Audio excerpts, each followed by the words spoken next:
This video will introduce complex numbers. Recall from previous lessons when we said that you can't take the square root of a negative number like the square root of -5? Well, it turns out that mathematicians invented a way to do this. They invented something called the imaginary number,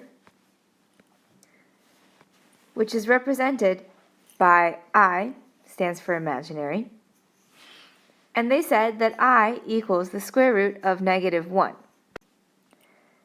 So then they could take the square root of any negative number, like -5 here, and represent it in terms of a regular number, like the square root of 5, times I. And in general, the square root of any negative number r is equal to I times the square root of r. And notice that if you take I times the square root of r and square that, then you end up with -r. A complex number is any number in the form a plus bi, where a and b are real numbers.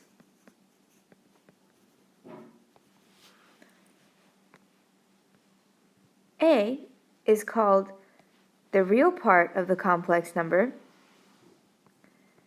and bi is known as the imaginary part.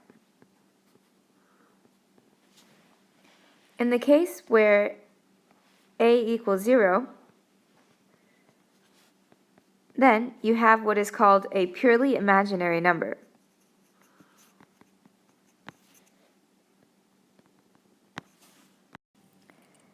We can plot complex numbers on something called the complex plane. The complex plane has its horizontal axis as the real part of the number and its vertical axis as the imaginary part. So you could label the axes 1, 2, 3, and go all the way down. And then on the imaginary part you would have I, 2I, 3I. So for example, if I wanted to plot 1 plus 3I, then I would go to 1 and then 3I, and my point would be right here. Let's say we want to add two complex numbers. We'll call the first one z1 and the second one z2. And we'll say that z1 is represented by a1 plus b1i and z2 is a2 plus b2i. Then, if you add z1 plus z2,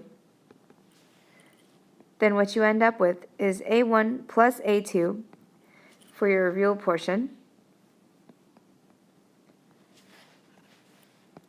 plus b1 plus b2i as your imaginary portion.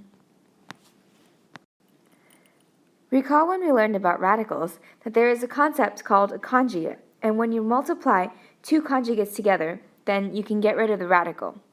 There is something analogous for complex numbers, where if you multiply two complex conjugates together, then you get rid of the imaginary portion. And in general, the numbers a plus bi and a minus bi are complex conjugates. And just to see how this works, let's see what happens when we multiply them together. We can use the difference of squares formula. So we know that this equals a squared minus bi squared, which is a squared minus b squared times I squared. I squared is -1, so we end up with a squared plus b squared. And notice that our answer here is completely real. So we see that we've gotten rid of the imaginary portion. Let's say we want to divide two complex numbers, z1 over z2. And the way we do this is we find the complex conjugate of z2, and we can usually represent this as z2 with a bar over it, and we multiply both the numerator and the denominator by this complex conjugate. And this way, we get rid of the imaginary portion in the denominator.